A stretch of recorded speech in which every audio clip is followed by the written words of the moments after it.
tempo, né?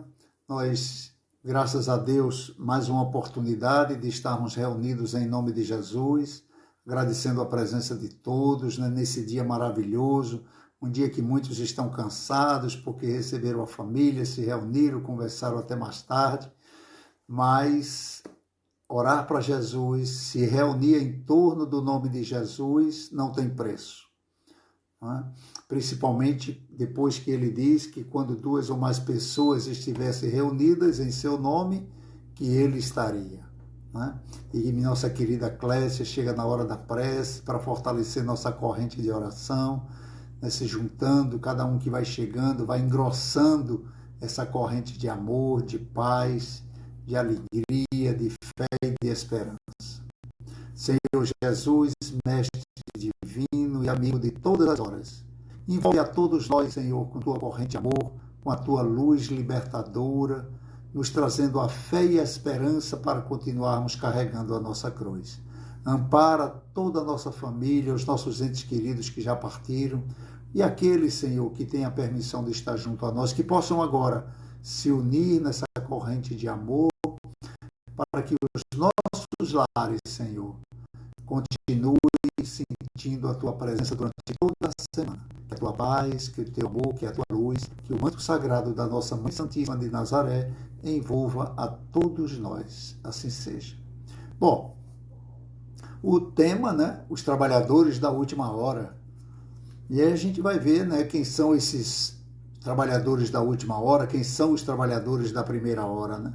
Essa parábola ela também é conhecida como a parábola do trabalhador da vinha, né? A parábola do empregador generoso, que diz que se o trabalhador aceitar o convite, não importa em que hora do dia, ele vai receber o justo, né? Então é importante entender o contexto em que Jesus profere essa palavra à sociedade de Israel. A sociedade de Israel era formada basicamente pelos sacerdotes, os intérpretes da lei, era formada também pelos poderosos, os ricos, que aos olhos dos judeus, eles eram privilegiados, protegidos de Deus. Mas tinha aquela classe mais pobre, mais esquecida, né? Os desesperados. Esses não tinham direito a entrar nos templos, porque para os judeus eles estavam sendo punidos por algum mal que tiveram feito ou seus antepassados tinham feito, merecendo assim o sofrimento. Então eram os esquecidos de Deus. Então foi nesse cenário que Jesus veio trazer a boa nova, o seu evangelho de amor. E por dedicar-se tanto aos pobres, os excluídos, as prostitutas, os cobradores de impostos, os ladrões, os judeus não o aceitaram, como não aceitam até hoje como o Messias prometido. Porque na última semana do Calvário de Jesus, quando ele chega em Jerusalém, né, que uma semana antes da Semana Santa, para as festividades, ele profere vários ensinamentos. E nesses ensinamentos de Jesus, ele nivela todos aos olhos de Deus. E ele narra que um reino dos céus é semelhante a um pai de família, que saiu de madrugada para aliciar trabalhadores para sua vinha. O primeiro foi convidado a trabalhar na primeira hora, ou seja, às 6 horas da manhã, já que o trabalho se estendia de 6 da manhã às 18 horas. Né?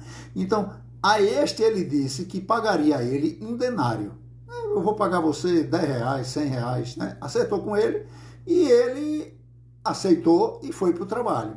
Mas ele saiu às 9 horas da manhã, foi até uma praça, né? Que naquela praça ficavam pessoas por ali transitando, e ele viu que tinha uns homens assim parados, ele perguntou se queria trabalhar na vinha dele, eles aceitaram, ele disse, olha, agora eu vou pagar um justo. E é comum nós vermos aqui na nossa cidade, embaixo dos viadutos, né? Aqueles homens ali sentados, jogando dominó, tudo, conversando um com o outro, esperando que alguém convide eles para fazer uma mudança, para consertar um cano, para fazer uma limpeza num terreno, né? Então, esses convidados das 9 horas, ele disse que ia pagar o justo, né? Mas o senhor da vinha, vendo, né, que o trabalho ainda tinha muito trabalho, ele saiu de novo e foi à praça. E foi à praça às 12 horas, ao meio-dia, foi às 3 horas da tarde e foi às 5 horas da tarde.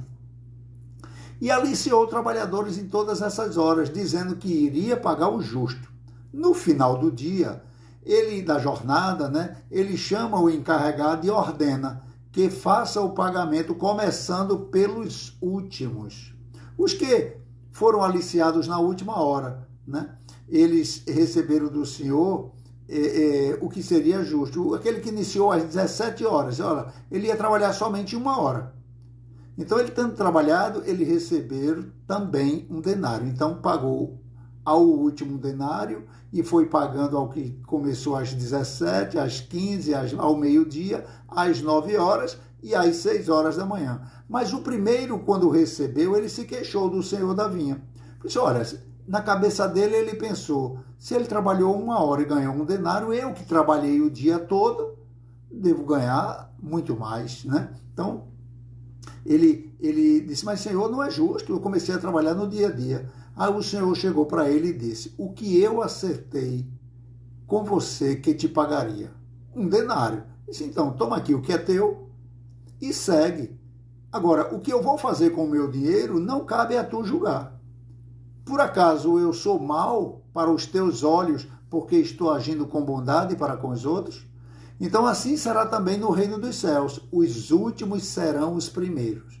E os primeiros serão os últimos, porque muitos serão os chamados e poucos, muito poucos os escolhidos.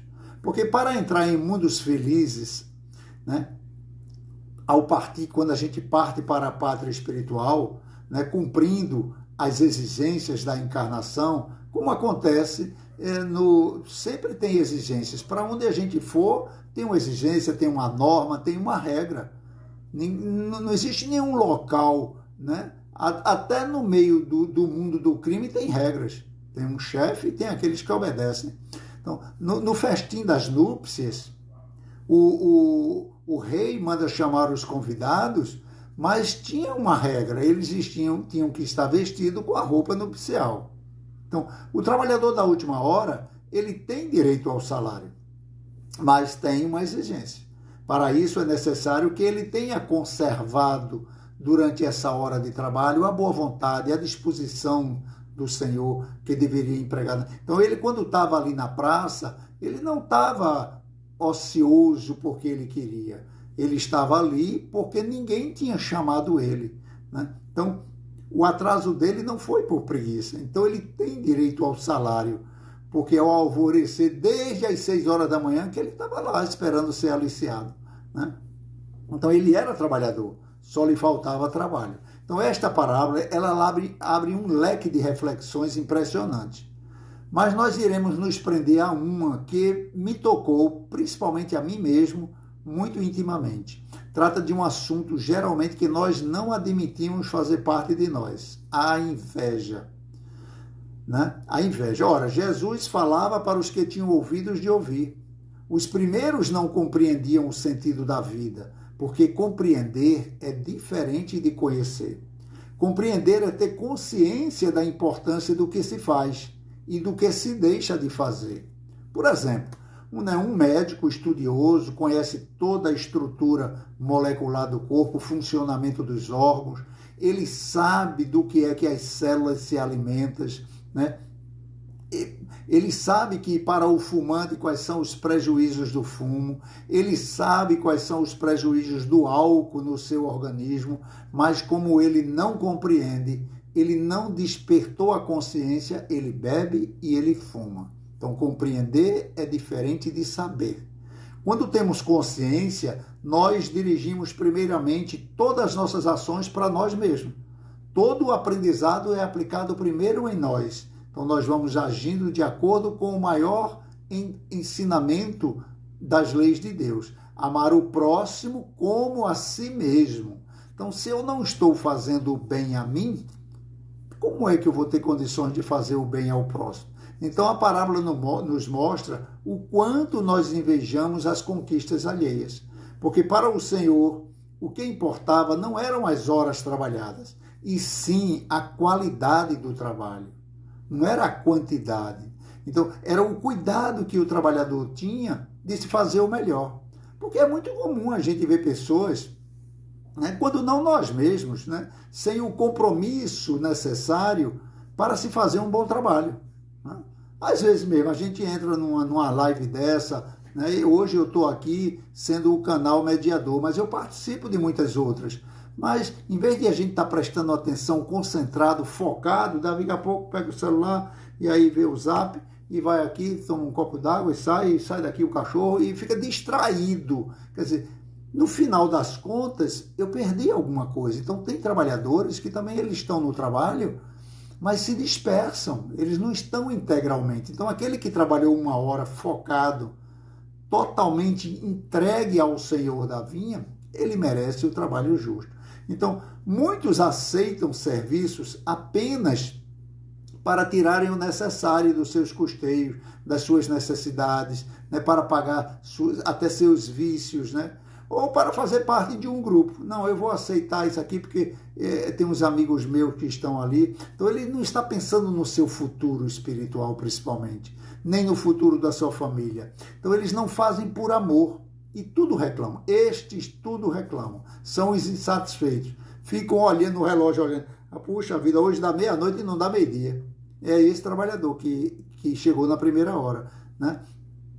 Dizem, reclamam de hora em hora, né? Puxa vida, hoje o dia não acaba. Então, eles acabam sobrecarregando os colegas do lado, porque começa a distrair eles também, né? E muitos criam problemas, né, com aqueles que se dedicam ao trabalho, né? Porque existe uma diferença muito grande, né, muito grande, em qualidade de trabalho e quantidade de trabalho.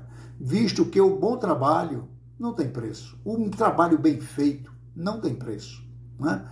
Então, muitos trabalham porque estão sendo pressionados pela necessidade da vida. Ainda não entendem que trabalhar é uma lei divina, que nos conduz a outra lei, a lei do progresso. Como é que nós vamos prosseguir, né, sem trabalhar? Né? Então, fazem do seu trabalho um inferno para si e para aqueles que estão ao seu lado. Se são chefes, comandam com mãos de ferro, né? São exigentes, injustos, né? E se são comandados, são eternos insatisfeitos, né? Lhe falta tudo, falta material, falta tempo para fazer um bom trabalho, né? Reclamam do excesso de trabalho. Se um colega está fazendo o trabalho dele todo direitinho, tudo justinho, já começa a fofocar de que ele é puxa-saco, é bajulador, né? Então, é aquela pessoa que transforma o ambiente num ambiente de guerra. E não sabem, depois não sabem porque são demitidos, ou quando tem uma promoção dentro do ambiente de trabalho, não recebem essa promoção. Às vezes, um que chegou primeiro, na última hora, é aquele que é promovido. E ele que está ali há 10, 20, 30 anos, puxa vida, nunca ninguém me deu uma promoção. Mas não sabe o porquê, né? Então, quando vê o destaque dos outros, né, receber honrarias, premiações, né, ficam se achando injustiçados. Em vez de parabenizar, né, puxa, que bom que alguém recebeu né, o mérito, reconhece, né? E tem aqueles que sofrem mais ainda. Esses, quando são os antigos, né, porque acha que a antiguidade é posto, né? O simples fato de ser antigo deveria ser sempre o funcionário do mês, né? Aquele que recebe as promoções. Então, o comportamento que se espera de um verdadeiro cristão, seja dando ordens, seja obedecendo ordens, né? Se está como ele gostaria que é normal de acontecer, né?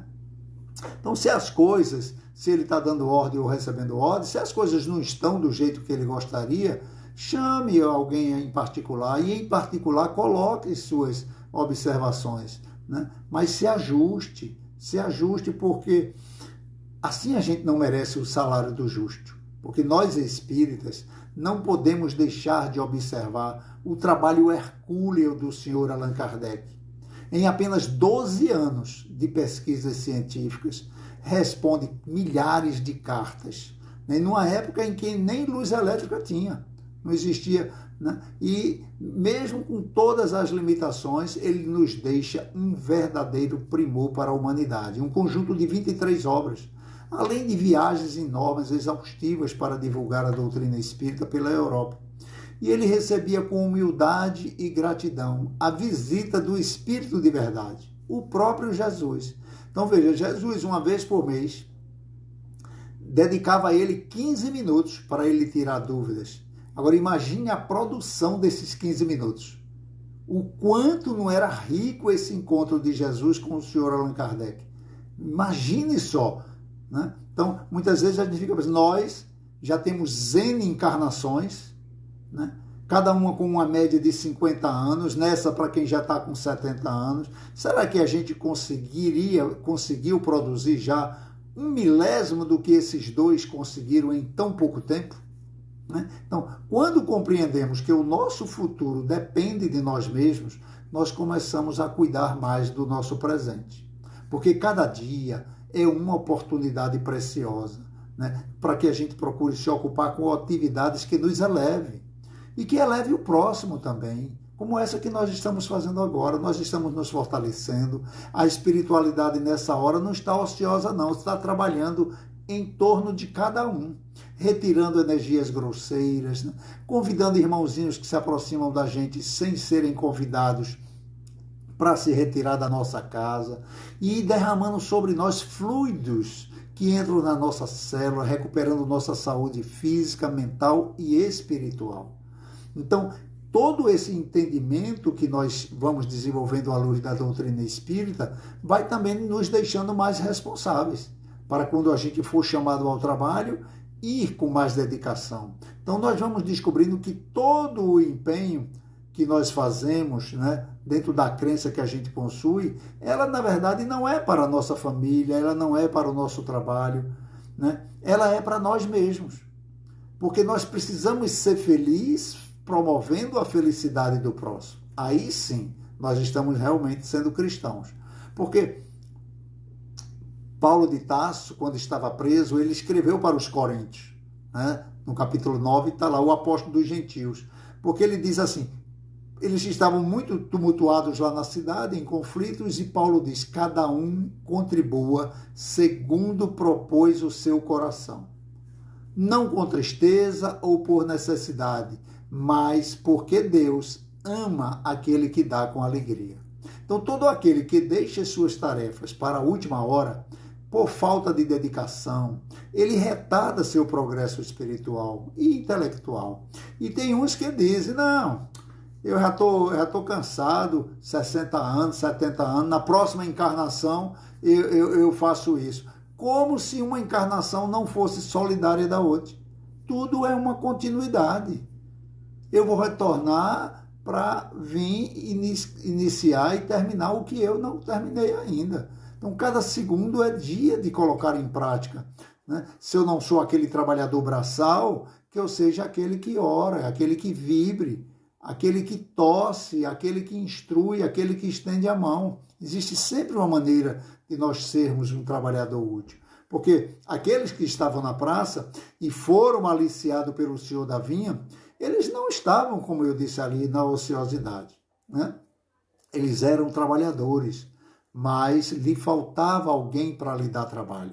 E muitos estão por aí que a gente vê no meio da rua e a gente chama de ocioso, um pai de família ali sentado, mas não tem realmente, as portas estão fechadas. Temos que orar por eles também, são nossos irmãos.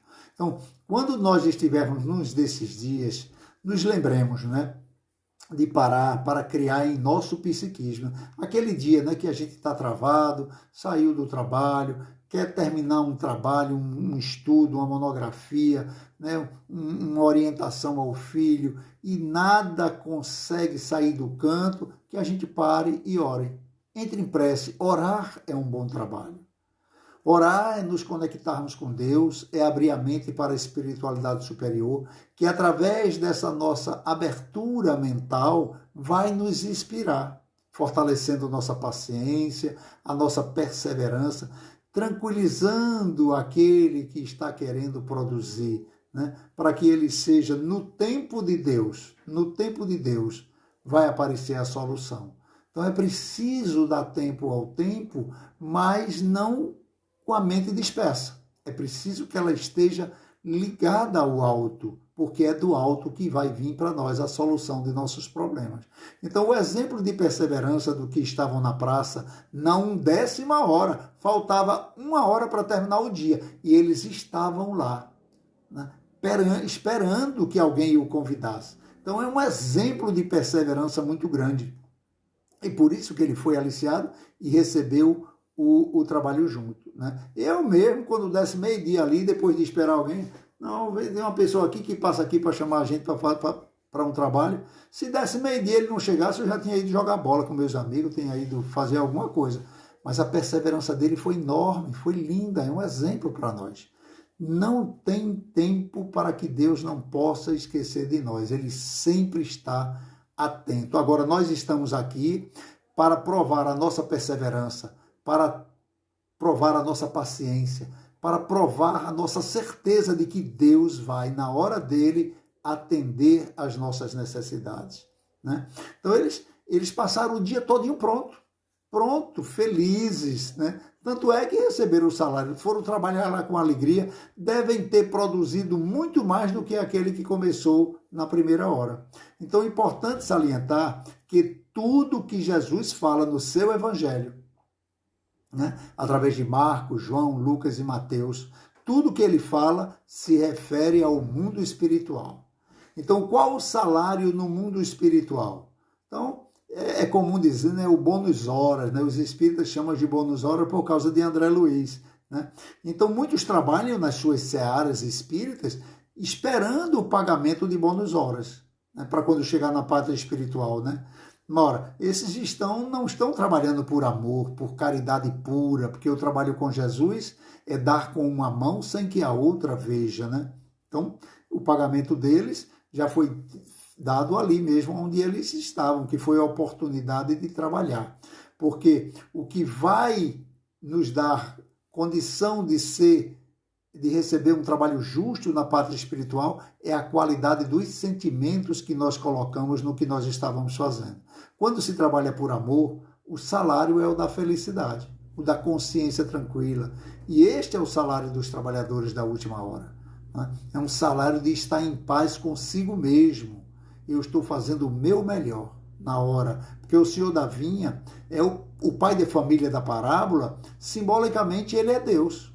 Simbolicamente ele é Deus. A vinha é o universo, é o campo de ação, que pode ser ampliado ou pode ser localizado, né? Ele pode ser o universo do nosso lar, né? Como é que nós estamos trabalhando, lidando com o nosso ente querido, né? Com os mais difíceis, com aqueles que acordam mais tarde, né? E já querem encontrar a mesa toda farta, toda pronta, né? Aqueles que chegam tarde da noite e às vezes chega chateado, não dá nem bom dia. É como nós não temos que enxergar os outros, é como nós estamos trabalhando nesse universo do nosso lar, né? No nosso ambiente de trabalho, que às vezes a gente sai, pega um trânsito difícil, né? E quando chega lá, deixou a mesa toda arrumadinha, quando chega ela está toda bagunçada porque alguém trabalhou depois de você e não arrumou. Como é que eu vou agir, né? O que é que eu vou levar para esse ambiente de trabalho, né? Porque nós fomos convidados, né, para ser pai de família, para ser mãe de família, para ser irmãos, para ser vizinhos, para ser amigos, para ser chefes, para ser subalternos, né? Nós fomos convidados. Ninguém entrou, mergulhou aqui na carne, nessa encarnação, sem saber que iria receber um salário. E o salário de Jesus é o salário justo. Não é um denário, nem é 1000 denários, é o salário justo, né? Justo, porque o trabalhador da última hora é todo aquele que não mede esforços para dar o seu melhor, né? Como explica Jesus na parábola do bom samaritano. A palavra do bom samaritano é interessante. Jesus traz algumas referências materiais para explicar o espiritual. Quando ele se refere ao sacerdote e ao levita, ele deixa claro que eles desciam de Jerusalém para Jericó, ou seja, de uma cidade alta para uma cidade baixa. Mas como a gente disse, Jesus usa o material para explicar o espiritual. Jerusalém era uma cidade santa, onde tinha o templo de orações. Então as vibrações lá eram muito altas. E Jericó era uma cidade de comerciantes, onde tinha os bares, né, as festas, as trocas, muito dinheiro, muito poder, né? Tanto é que Zaqueu morava lá, o cobrador de imposto, né? Então, eles descem nessa vibração, né? Então, tanto o sacerdote como o levita, eles poderiam ter ajudado ao homem que estava semi-morto, porque um homem que descia também, ele foi assaltado e deixaram ele ali semi-morto. Por que o sacerdote e o levita não ajudaram a ele? porque eles não traziam em si mesmo os elementos necessários para um bom trabalho, né? Para que fosse reconhecido por todos e ele merecesse um bom trabalho. O samaritano que socorreu o homem, ele trazia o esclarecimento representado pelo vinho, consolando o homem aflito pela agressão recebida. Mas ele traz também o azeite, que é o calor humano. O vinho e o azeite são elementos conhecidos desde a antiguidade. O primeiro trabalho de Jesus foi exatamente o de transformar a água em vinho, né? Não tem uma pessoa que a gente diz, puxa, fulano mudou da água para o vinho. Mudança espiritual, mudança de comportamento, de padrão mental, de diálogo, né? Vocabulário melhorou, né? No festim das bodas foi a primeira aparição de Jesus em púlpitos para realizar um feito. O nosso corpo ele é formado 80% de água. Então, Jesus coloca os seus fluidos na água, né? E ela se transforma em vinho? Não. Ela muda a vibração dela, a qualidade dela, o teor dela. Como essa água que a gente está fluidificando agora vai ser colocado fluidos espirituais. E ela vai ficar impregnada com esses fluidos quando nós tomarmos. Então, quando aquelas pessoas que estavam na festa tomaram aquela água que Jesus transformou em vinho, eles disseram, interessante, olha que eles já estavam embriagados, porque se o vinho tinha acabado, e quando eles botavam vinho numa festa era em quantidade enorme, e eles disseram, interessante, servir o melhor vinho no final da festa. Porque o magnetismo de Jesus, ao entrar nas moléculas dele, levaram para ele sensações que eles nunca tinham sentido. Então, o azeite que iluminava as ruas, né, as lamparinas. Então, quando o homem passou azeite no homem caído, né, ele acende o seu coração, no coração daquele homem, a esperança. A esperança de que ele ia ser resgatado, ele ia ser ajudado, ele não ia ficar abandonado. Então, são atitudes de qualquer trabalhador de boa vontade, mas o consolo e a segurança que a companhia do homem passou, né, só possui ela os que estão sempre prontos a servir. Servir a qualquer hora, porque a esse sim recebe o salário da assistência espiritual. Que nessa hora que a gente estiver pronto, não importa a situação, né, a espiritualidade vem nos suprir nossas deficiências, para que a gente possa socorrer, né, tirar alguém da tristeza, né, mas que a gente não fique porque um dia está difícil, porque uma semana está difícil, um mês está difícil, se entregar ao desânimo. Não. Procura um livro para ler, procura palestras para assistir, procura cursos gratuitos na internet para fazer. Se ocupe, porque Deus tem um trabalho para você. E você vai ser chamado na última hora. Porque muitos buscam nas suas crenças o auxílio que precisam há anos. Sempre vão buscar algo através de um passe, através de uma palestra, através de uma conversa com os espíritos, porque estão sempre querendo receber as coisas. Eu vou para a igreja para comer a hóstia, para o padre me benzer, para fazer uma confissão. A gente sempre vai receber. No centro espírita é a mesma coisa, né? Por quê? Porque o trabalhador ainda está muito egoísta, né? O egoísmo ainda lhe comanda. A gratidão encontra-se adormecida, né? E isso é o que levou muitos trabalhadores, né, a serem gratos aos que o ajudaram, né? Porque não querem assumir compromissos.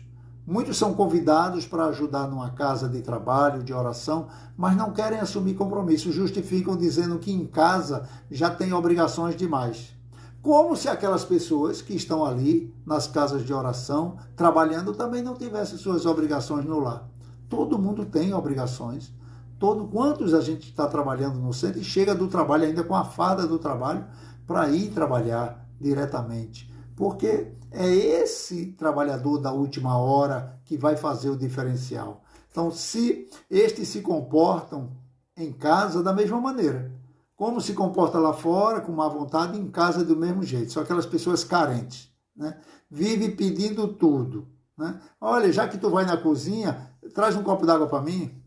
Dá para tu pegar isso ali lá no quarto para mim, né? Me ajuda aqui a fazer isso, mas, meu amigo, não peça ajuda não, viu? Não peça ajuda não, porque nunca tem tempo. Não, porque agora eu não posso, porque agora eu estou fazendo isso, porque agora eu estou fazendo aquilo, né? Sempre está sobrecarregado. E às vezes é a própria mãe que está pedindo ajuda. A própria mãe que às vezes passa, vê a pia cheia de prato, vê a mesa posta, não tem coragem de... Não, ela não me chamou, eu aproveito e já saio por aqui bem caladinho, já saio, vou me aquietar ali. É assim, é o nosso nível espiritual, né? E pode ter certeza, são as que vivem se queixando de tudo, são exigentes, sempre se sentem injustiçados, né? Acha que a mãe ama um irmão mais do que o outro. Né? Ora, o outro só vive dando carinho, só vive fazendo chamego com a mãe, dando um cheiro, eu te amo. O outro, quando aparece, é só para reclamar, para se queixar. Não é que ame mais, é uma questão de afinidade. Né? Porque tem um ditado que diz, quem não aprende pelo amor, aprende pela dor. Mas, na verdade, a dor não ensina nada. A dor desperta. Tem uma historinha muito interessante, dessas que chegam na internet para a gente. Um dia eu guardei ela e hoje, enquanto eu estava preparando esse trabalho para a gente, eu me lembrei dela. Vocês já ouviram? Coloca aí, sim ou não, no chat, a história do cachorro no posto. Quem conhece, bota sim, quem não conhece, bota não. É a história do cachorro no posto. Né? Alguém já viu falar? Bom, como tem pessoas que podem não ter visto, eu vou contar. Né? Conta que um caminhoneiro, ele parou num posto, né, para botar gasolina. Aqueles postos que ele desce, ele mesmo abastece. Quando ele desceu, tinha um cachorro gemendo, assim, junto de um senhor, de um velhinho. Né? Ele estava gemendo. Então ele abasteceu. Quando ele passou, foi pagar lá dentro, quando ele saiu, o cachorro estava gemendo. Ele disse, esse cachorro é do senhor? Eu disse, não, ele é aqui do posto. Esse cachorro é aqui do posto. Eu disse, e por que ele está gemendo? Não, ele está gemendo porque ele está deitado em cima de uma tábua com prego. Eu disse, e por que ele não se levanta? Ele disse, a comida dele está ali, a água dele está ali. Ele não se levanta, talvez seja porque a dor ainda esteja suportável. E a fome não chegou ainda ao ponto para que ele se levante. Assim somos nós. Vivemos acomodados, mesmo em dias difíceis, esperando que alguém nos levante, que tragam comida na cama, que traga água bem para pertinho de nós, né? Para que a gente não precise sair do canto. Né? Então, mais um dia, alguém irá nos alertar e nos convidar a sermos responsáveis pela nossa própria felicidade. Geralmente é um problema de saúde. Né? Geralmente, o problema de saúde é que faz a pessoa refletir, estou comendo gordura demais, estou bebendo no final de semana, estou dormindo muito tarde. Né? Então, é sempre um recadinho que chega, né, com chamado. Né? Então, não aceitam, né, o convite que foi feito na primeira hora, né, foi na primeira dor que bateu, é um convite a fazer uma reflexão, né, e vão protelando para a hora seguinte, e muitas vezes, quando chega na última hora, ao invés de estarem prontos, né, para sanarem aquelas dificuldades, protelam para a próxima encarnação, sempre assim. Então, os benditos do Senhor, os escolhidos, são os que entendem a melhor hora de tomar as rédeas de sua própria vida. É agora, a melhor hora é agora. O ontem já passou, o amanhã ainda vai chegar. Né? O ontem passou nos deixando uma lição, mesmo que dolorosa. Agora, ficar chorando pelos cantos, se lamentando, como o cãozinho da história, né? É pura perda de tempo. Nem ajuda e nem se ajuda. Então, às vezes passa meses, quiçá anos, sem forças, né? Sem fome pela perda de um ente querido, porque perdeu uma promoção, né? Perdeu um bem querido que comprou com muito sacrifício, o ladrão pegou e levou. Então, vivem rejeitando convites para ir para uma festa, para visitar um amigo, para ir para uma palestra. Né? Então, são convites para trabalhar na vinha, porque aonde a gente estiver é um local de trabalho. É um local de trabalho maravilhoso, né? Então, vivem protelando essas oportunidades de recomeço, porque a vida é um eterno recomeço. Cada dia a gente recomeça, porque cada dia deve ter sido findado. Quando eu deixo alguma coisa para o dia seguinte, é porque eu não fui um trabalhador da última hora. Cada dia tem começo, meio e fim. No outro dia, eu vou continuar, terminar e findar minha tarefa. Então, não despertaram ainda que o dia mais importante da nossa vida O dia mais importante para a tomada de decisão sempre será hoje. Sempre hoje. Né? E se lhe perguntarem qual a pessoa, essas pessoas assim, pode ter certeza da resposta. Qual a pessoa mais importante da sua vida? Eu não vou nem pedir para vocês escreverem aí. Viu? Qual a pessoa mais importante? Pode ter certeza. A pessoa mais importante da minha vida sou eu. São autossuficientes. Não falta-lhes a humildade.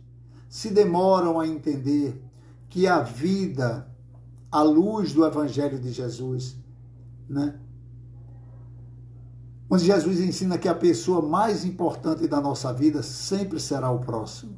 Sempre será o próximo. Né?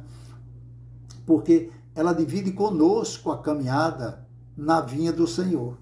É com o próximo que nós aprendemos, é com o próximo que nós temos a oportunidade de servir, é com o próximo que nós temos a oportunidade de ser servido. A doutrina dos Espíritos coloca no seu frontispício, está lá, fora da caridade não há salvação. Porque a caridade ela faz que a gente se esqueça de nós mesmos. E todos nós temos um planejamento reencarnatório, uma missão. Né? A nossa missão, agora na via em que nos encontramos, é amar a todos que estão na mesma situação que nós, né? Que estão sob o mesmo teto, né? Com reflexões profundas, né? Meditando sobre quem eu sou, de onde eu vim, para onde eu vou, né? Desabrochando no coração a fé e a esperança. Ninguém está junto por acaso. Então foi isso, feito isso, pode-se considerar o trabalhador que merece o salário da paz. Né? O denário do dia, afinal de contas, nós não podemos esquecer em nossas preces. Sempre a gente pede no Pai Nosso o pão nosso de cada dia. Então hoje é o dia da gente receber a presença de Jesus na nossa casa. Na obra Pão Nosso, psicografia do querido Chico Xavier, no item Sigamos até lá. Né? Emmanuel, através de Chico, é maravilhoso. Ele diz, através do Evangelho de João, no capítulo 15, versículo 7, se vós estiverdes em mim e as minhas palavras estiverem em vós, pedireis tudo o que quiserdes e vos será feito. Palavras do Senhor. Na oração dominical, Jesus ensina aos cooperadores a necessidade de observância para os desígnios do Pai. O mestre sabia que a vontade humana é ainda muito frágil e que inúmeras lutas iriam nos cercar, né? E até que a gente aprendesse a estabelecer uma ligação definitiva com o Pai. Mas apesar disso, a lição da prece foi sempre interpretada pela maioria dos crentes de todas as religiões como um recurso fácil para a obtenção do amparo espiritual. Né? A gente ora, pede e depois vai fazer da vida o que quiser. Não, eu já pedi a Deus, agora é com Ele, já estou livre para ir fazer o que eu quiser. Né? Porque muitos pedem determinados favores e recitam maquinalmente as fórmulas verbais, passam horas verbalizando ali. Certamente, com certeza, não podem receber imediata satisfação, porque isso é um capricho próprio. Né? Porque no estado de queda ou da ignorância, o espírito necessita, antes de tudo, aprender a submeter-se aos desígnios do Senhor. Né? Submeter-se às suas leis, às suas normas. Então, nós só vamos alcançar, né? E vamos alcançar, sim, né? Através de orações integralmente atendidas. Nossas orações serão integralmente atendidas. Né? Porque nós atingiremos, né? E esse é o papel de nós estarmos aqui reunidos, realizações quando Jesus já estiver habitando dentro de nós. O apóstolo Paulo, depois de sua luta hercúlea, todos os dias, no final, ele disse, Senhor, já não sou eu quem vivo, mas és tu que vive em mim. E Jesus precisa sair de nós através de nossas atitudes, de nossa palavra, de nosso olhar, de nosso carinho. Então, quando tivermos, né, ser-nos afeito, porquanto nós teremos penetrado no justo sentido de cada coisa e a finalidade de cada circunstância, nós estaremos habilitados a querer e a pedir em Jesus, e a vida irá nos presentear em suas verdadeiras características de infinito, de eternidade, de renovação e de beleza. Porque na condição de encarnados ou de desencarnados, ainda estamos caminhando para o Mestre, a fim de que possamos experimentar a união gloriosa com o seu amor. Até lá, trabalhemos e vigiemos para compreender a vontade divina. Porque o Espiritismo é uma luz gloriosa, divina e forte, que clareia por toda a vida e ilumina além da morte. É uma fonte generosa de compreensão compassiva, derramando por toda parte o conforto da água viva. É o templo da caridade em que a virtude oficia, toda aberta em flor e fruto de eterna alegria. É a árvore verde e farta, nos caminhos da esperança, toda aberta em flor e fruto de verdade e de bonança. É a claridade bendita do bem que aniquila o mal. É o chamamento sublime à vida espiritual. Se buscas o Espiritismo, norteia-te em tua luz. Espiritismo é a escola e o mestre amado é Jesus. Um beijo grande em todos, meu querido Gutenberg, minha querida Patrícia, minha querida Luciana, que eu a vi ainda agora aqui. Um beijo grande, Lu. Um grande abraço. Carlos Costas, muita paz. Que Jesus nos acompanhe durante a semana toda. Nos ilumine, nos proteja. Façamos o Evangelho no lar. Querida Florência, um grande abraço, Andréia. Rosita, um beijo grande no coração. Até mais tarde. Muita paz.